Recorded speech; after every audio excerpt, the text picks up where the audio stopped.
At dito tayo ngayon na alamin natin ang ating sitwasyon dito sa Manila Bay, mga babayan. Kung ano po ba ang nagaganap at ano po ba ang nangyayari dito sa ating Manila Bay. Ayan, at napansin po natin maraming tao mga babayan dito. Kung inyo nakikita. Ayan, at ating silipin ang ating Manila Bay, Dolomite Beach.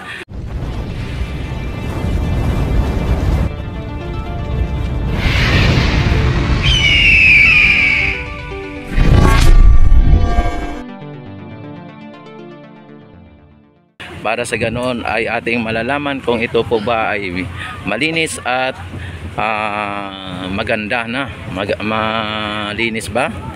Ayan, at nakita ninyo ang daming tao mga babayan. Talagang may mga pumapasok pa. Ayan, ang dami pang pumapasok mga babayan. Dinagsa po tayo ngayon ng mga turista dito. Yan, kung inyo nakikita ay may mga nakasakong mga basura dyan. At may event dito mga babayan ng Dragon Boat. Yan, may nakita tayo na mga ano ng Dragon Boat yan mga babayan. Sa ngayon ay lakas ang alon ng Manila Bay mga kababayan, malakas ang alon. Kaya medyo delikado din po yung mga Dragon Boat na event nila dahil sa medyo may kataasan ang naturang alon dito sa Manila Bay, sa Dolomite. Ayan mga dumadating mga babayan, dami. Hello, ayan ang daming dumadating mga babayan. Talagang nakita naman ninyo. Ano channel yan kuya? Ayan, ano po, Rex TV Adventure. Ayan mga babayan, ito, ayan at dumadami pa mga babayan, ang dami pang dumadating mga babayan. Ayan, nakita naman ninyo. Talagang mga basura mga babayan ay nakasako ng iba, pero hindi pa po natin nasilip doon sa dalampasigan kung talagang mayroon pa. Pero mukhang mayroon kasi ang lakas ng alon mga babayan, talagang tinutulak ng alon ang mga basura na galing po sa gitna ng ating Manila Bay. At kapansin-pansin po yung mga barko dyan, tugboat na nakaantabay dyan sa ating harap ng Manila Bay sa Dolomite.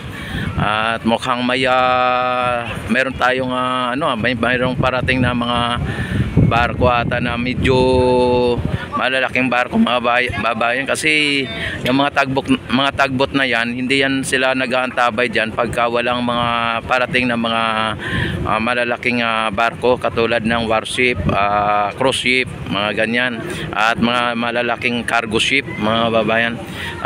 Dito tayo ngayon sa Manila Bay, Dolomite. Ano po natin dito,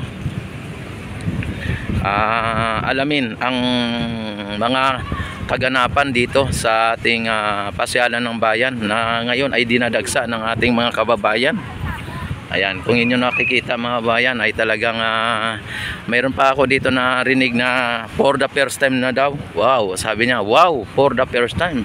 At nakapunta siya dito sa Manila Bay, Dolomite, at nakita niya, napapawaw pa po siya mga babayan, napapawaw pa po siya. Yan.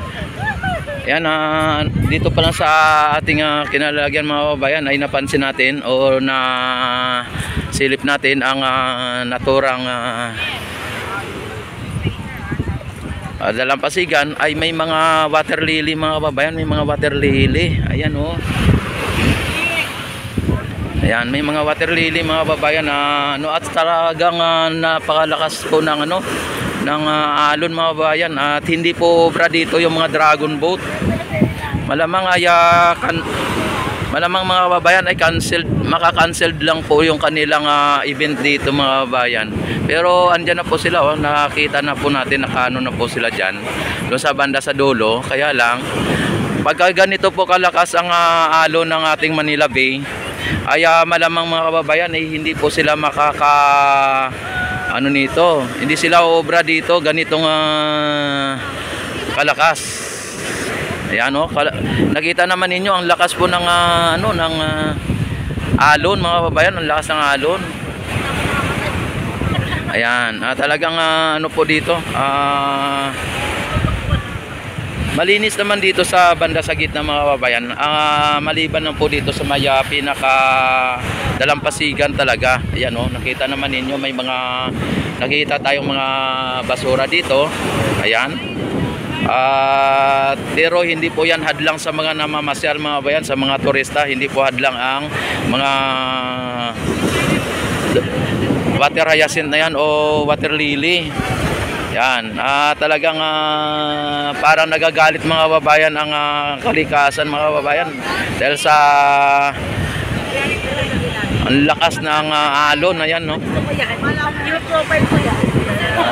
Ay, good morning sa inyo, good morning. Ako po ay naka-live. Yan, pwede kayo ma-interview? Pwede kayo ma-interview?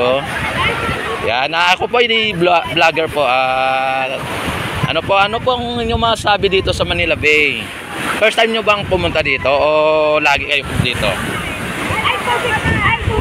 Ikaw te? First time mo? Dito? Hindi. 2 times na pumunta si ate. Ano po inyong masabi dito sa Manila Bay? Maganda, nakakatanggal ng stress lahat. Nakakatanggal ng stress. Ibig sabihin na stress reliever talaga itong Manila Bay, ano? Dolomite. At kamusta naman po yung simoy ng hangin, ma'am? Kung pwede lang yakapin. Sarap daw. Yan, masarap. Yan, parang kung pwede lang daw yakapin ang hangin, oh. Dahil hindi naman masangsang, mabaho, hindi naman. Hindi naman. Ayan si ma'am na nagpapatunay, ano. Yan, talagang nakita naman ninyo mga babayan, ang mga kabataan, yan dito at mga masaya po sila. Ma'am, maraming salamat Yan. Kung gusto, grabe mga babayan, ang lakas po ng alon dito mga babayan sa may naturang Dolomite Beach mga babayan. Kaya hindi talaga maaring hindi magkaroon po ng ng wash out ang dito, yung buhangin na mga dito, kaya nagiging green na po ang ating dalampasigan mga babayan. Pero dito sa gitna mga babayan, still pa rin siya, Dolomite white sand pa rin siya. Siya katuwang-tuwa Ayan, dumagsa po ang mga tao dito mga babayan at nakita naman ninyo. Sobrang ang dami mga babayan ng tao dito. At ayan, si kuya nare-relax Ayan. At di ba? Hello. Yan di ba? Picture yan. Dito sa Manila Bay mga babayan, dito, welcome dito ang lahat. Ayan, may mga dumating pa, ang daming dumating Grabe, ang daming dumating mga babayan. Ayan, talagang grupo-grupo ang mga dumadating dito mga babayan. At dagdagan pa po ng hindi mainit ang sikat ng araw. Walang araw po dahil po medyo makulimlim. Ang dito ay hindi mainit mga babayan. Hello mga ma'am, pwede kayo ma-interview? Shoutout muna kayo. Ayan sila Ayan, dito sa Manila Bay mga babayan, welcome dito ang kahit sino dito, welcome na welcome. Bata matanda, may ngipin man o wala. Yan, welcome na welcome dito. Ayan, may ayan, daming dumating na naman mga kabayan. Sir, good morning sir, good morning. Ayan daming mga kababayan. Kaya nakita ninyo ang lakas po ng ang lakas po ng alon mga babayan. Talagang hindi po obra dito ang dragon boat pagka ganito. Ayan, may mga naka-floating na po yung ng dragon boat mga babayan dyan nakahanda na po sila. Kaya lang ang siste dito mga babayan ay napakalakas ng alon, ang lalaki ng mga alon mga babayan. Kapag mga bangka-bangka ng mga babayan ay pwedeng tataob dito kung ganito kalakas ang naturang alon dito sa ating Manila Bay. Kapag ano po yung mga dragon boat dyan ay pwedeng tumawag. Noong dati kasi ganito ni kalakas ang hangin nung time na may event din dito ng dragon boat, ay ilang dragon boat o bangka na tumaob mga kababayan.